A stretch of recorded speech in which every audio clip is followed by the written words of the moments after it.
अस्सलाम वालेकुम जी, कैसे आप सब लोग। उम्मीद है कि सब लोग ठीक ठाक होंगे और अगर नहीं भी ठीक ठाक थे ना तो मेरी आवाज़ सुन के इंशाल्लाह बिल्कुल ठीक ठाक हो जाएंगे। अभी मैं बहुत ही प्यारा सा एक कमेंट शेयर करने वाली हूँ। तो साइड पे आप लोग स्क्रीन पे देख रहे हो काफ़ी सारे कमेंट्स चल रहे हैं, लेकिन जो सबसे टॉप पे कमेंट है उसमें देखें लिखा हुआ है कि आपकी आवाज़ सुन के ख़राब मूड भी ठीक हो जाता है। ये मेरी कोई बहन इंडिया से देख रही थी मुझे, तो मुझे ये कमेंट पढ़ के इतनी मोटिवेशन आई ना कि मैंने सोचा कि बहन सुस्ती छोड़ो और जल्दी से वॉइस ओवर करके व्लॉग अपलोड करो, क्योंकि एक जनता आपका इंतज़ार कर रही है।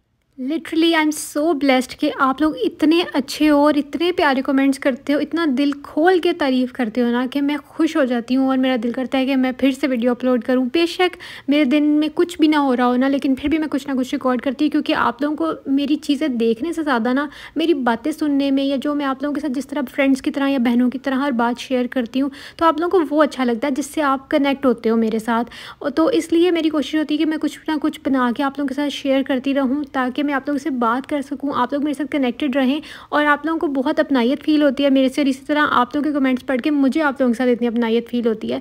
तो उस चीज़ के लिए सबका बहुत ज़्यादा शुक्रिया। मैं मतलब वाकई आप लोगों ने अपनी फैमिली समझती हूँ और मैं आप लोगों के साथ बातें भी ऐसे शेयर करती हूँ। मुझे तो ऐसे लगता है कि मैं बहुत बहुत अपने फ्रेंड्स के साथ भी इस तरह ना फ्रीली बात नहीं करती जिस तरह मैं आप लोगों के साथ कर लेती हूँ। तो मुझे हमेशा सपोर्ट करने के लिए, मेरा साथ देने के लिए और मुझे प्यार करने के लिए, स्पेशली इतने प्यारे कमेंट्स करने के लिए बहुत ज़्यादा शुक्रिया। मैंने सोचा आज वीडियो में सबसे पहले मुझे अपने सब्सक्राइबर्स का जिक्र करना चाहिए, उनको याद रखना चाहिए जो कि आप लोग मुझे रोज़ देखने के लिए आते हो। तो मैंने सोचा सबसे पहले आप लोग से शुरुआत करती हूँ आज के व्लॉग की। आप सबका शुक्रिया। इसके साथ आप लोगों के कुछ ना कुछ क्वेश्चंस आ रहे होते हैं हर व्लॉग पे, थोड़े से वो क्लियर करूँगी और साथ साथ जो है ना आप लोग मेरी रूटीन तो देख ही रहे हैं। तो यहाँ पे मैं बैठ के नाश्ता करने लगी थी और नाश्ता करते हुए ना हमेशा मुझे कुछ ना कुछ साथ में चाहिए होता है कि मैं कुछ देख लूँ, और यहाँ पे ऐड आ रहा था और वो ख़त्म ही नहीं हो रहा था और मुझे ये था कि मैं जल्दी से इसको स्किप करके जो है ना वो नाश्ता स्टार्ट करूँ। तो अच्छा, सबसे पहले तो काफ़ी लोग मुझे न्यू ज्वाइन करते हैं, तो वो मुझसे पूछ रहे होते हैं कि आपने क्या पढ़ा हुआ है या आपकी क्वालिफ़िकेशन क्या है। तो मैंने मास्टर्स किया हुआ है इंग्लिश लिटरेचर में, मैंने पहले भी काफ़ी दफ़ा शेयर किया हुआ है, लेकिन जो न्यू लोग हैं उनको वाकई नहीं पता, तो इसलिए मैं उनको बता रही हूँ।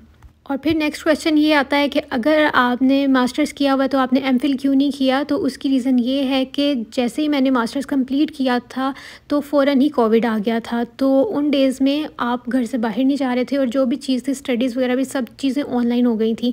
तो फिर मैंने सोचा कि एमफिल घर बैठ के करने का कोई फ़ायदा नहीं, जब आप मतलब एक्सपीरियंस ही नहीं ले रहे, बाहर ही नहीं जा रहे, ग्रूम ही नहीं हो रहे। तो मैंने सोचा कि अभी मैं कर लूँगी, मतलब शायद सिचुएशन थोड़ी देर में नॉर्मल हो जाए। लेकिन कोविड आपको पता है काफ़ी लंबा चला।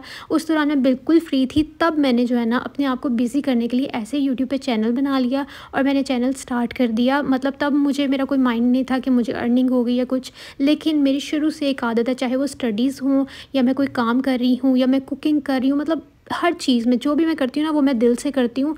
और मेरी ये कोशिश होती है कि मैं उसके अंदर बिल्कुल खुब जाऊँ और सारी की सारी जो है ना रिसर्च करती हूँ। चाहे मैं स्टडीज़ भी कर रही होती थी ना, मैं कभी भी रट्टा नहीं लगाती थी, मैं हमेशा कॉन्सेप्चुअल स्टडी करती थी। अभी भी जब मैंने यूट्यूब भी स्टार्ट किया तो मैं ए टू ज़ेड यूट्यूब पे सर्च कर कर के मैंने एडिटिंग सीखी है, यूट्यूब पे सर्च कर कर के मैंने चैनल बनाया। हर चीज़ यूट्यूब पे आपको मिल जाएगी। तो कहने का मकसद ये है कि मैंने फिर अपना फुल टाइम जो है ना वो इस चीज़ को देना शुरू कर दिया कि किस तरह से मैं चैनल क्रिएट करूँ, कैसे मैं वीडियोस एडिट करूँ। और बहुत से लोग पूछते हैं कि आप वीडियोस किस ऐप में जो है ना वो एडिट करती हैं। मैं InShot पे करती हूँ। तो बस फिर मैंने वहाँ से जो है ना ये सारा काम करना स्टार्ट कर दिया और विदिन 3 मंथ्स मेरा चैनल जो है ना वो मोनेटाइज हो गया था। तो फिर उसके बाद मेरा ध्यान ही नहीं गया स्टडीज़ की तरफ, क्योंकि मैंने अर्न करना स्टार्ट कर दिया। और फिर प्रॉपर यूट्यूब जो है ना is a full time job. ये ऐसी जॉब नहीं कि जिसमें आपकी अर्निंग फ़िक्स हो या आपकी टाइमिंग फ़िक्स हो, यानी 9 to 5 जॉब नहीं है, आपको पूरा दिन कुछ ना कुछ रिकॉर्ड करते रहना होता है। तो इसलिए फिर मैंने फ़र्दर स्टडीज़ नहीं की।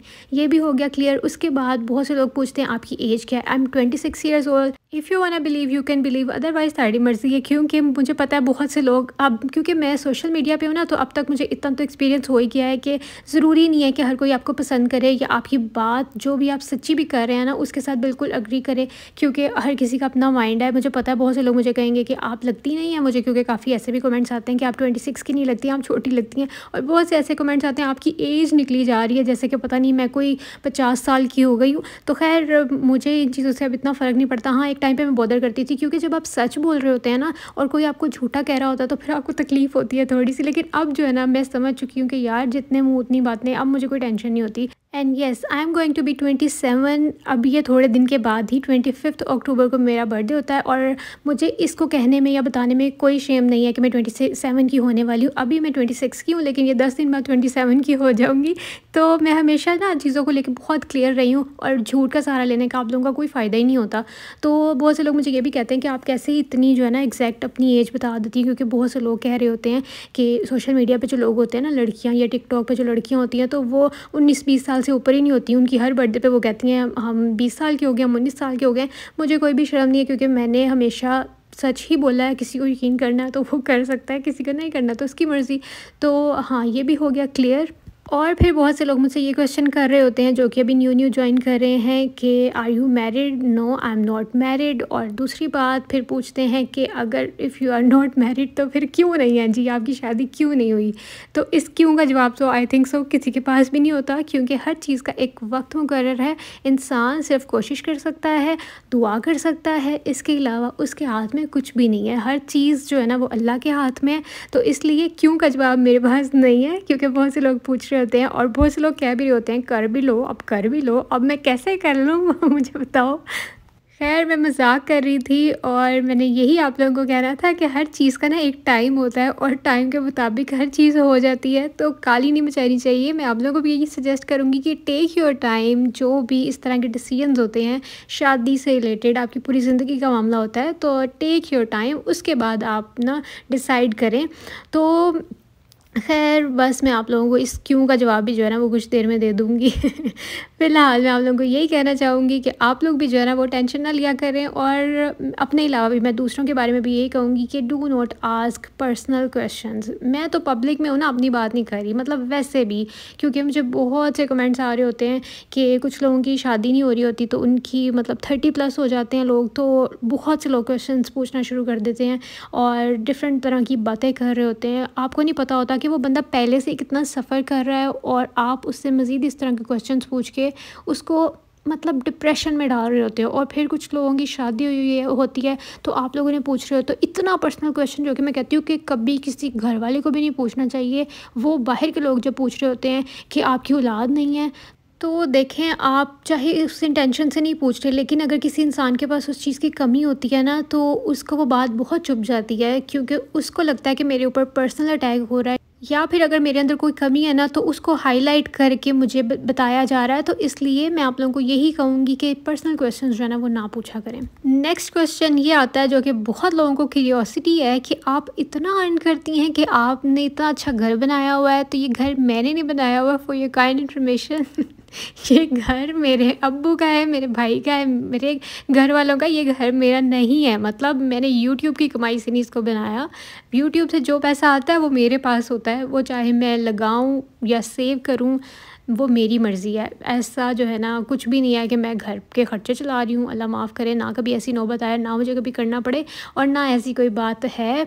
अल्हम्दुलिल्लाह, ये सब चीज़ें जो आप लोगों को नज़र आ रही होती है ना वीडियो में, इनमें से मेरी कोई कंट्रीब्यूशन नहीं है घर में। आई एम लिटरली स्पीकिंग, मैं इतना तो यूट्यूब से कमा नहीं रही हूँ जितना आप लोग कह देते हैं। तो खैर, ये वाला क्वेश्चन भी मैंने क्लियर कर दिया। इसके अलावा मेरी फ़ैमिली के बारे में बहुत से क्वेश्चंस आते हैं कि आप लोग कितने बहन भाई हो, कितने मेंबर्स आप घर पे रह रहे हो। तो मैं, मम्मा और बाबा जो हैं वो अभी घर पे हैं, और बाकी हम लोग 4 बहन भाई हैं। उनमें से एक मेरा भाई है, और वो जापान में होता है, और उनकी फ़ैमिली भी। और जब मैं जापान गई थी तो बहुत से लोगों ने क्वेश्चन पूछा मुझे कि वो वहाँ पे किस एरिया में होते हैं, टोक्यो में होते हैं, नहीं वो ओसाका में होते हैं। और ये भी मैंने क्लियर कर दिया। सबसे बड़ा मेरा भाई है, उसके बाद हम 3 बहनें हैं। मेरे बाकी तीनों बहन भाई मैरिड हैं, आई एम ओनली अनमैरिड। और फिर से मुझे शादी के बारे में आप लोगों के क्वेश्चंस याद आने लगे। तो खैर, मैं बता ये रही थी कि मेरी जो बड़ी बहन है वो यहीं पे होती है, पाकिस्तान, हमारे घर के बिल्कुल पास ही रहती है। और जो दूसरी वाली बहन है वो यूके में होती है, वो वहाँ पे सेटल्ड है। और फिर मैं आ जाती हूँ। मेरा तो तुहानू पता ही है, सारा कुछ मेरा यूट्यूब पे तो खुली किताब की तरह आप लोगों के सामने है, ठीक है ना। और बस यही मेरे ख्याल से बेसिक क्वेश्चन थे जो कि काफ़ी देर से मैंने Q&A किया नहीं था। तो आप लोग मुझे इतना पूछ रहे थे, जो लोग न्यू आते थे, तो मैंने सोचा एक वीडियो में ये क्लियर सब कर देती हूँ। बाकी फ़र्दर कोई आप लोगों के क्वेश्चंस होंगे तो मैं फिर किसी दिन जो है ना वीडियो बना दूँगी। और हर चीज़ जो है ना वो आप लोगों के साथ मैं शेयर कर दूँगी।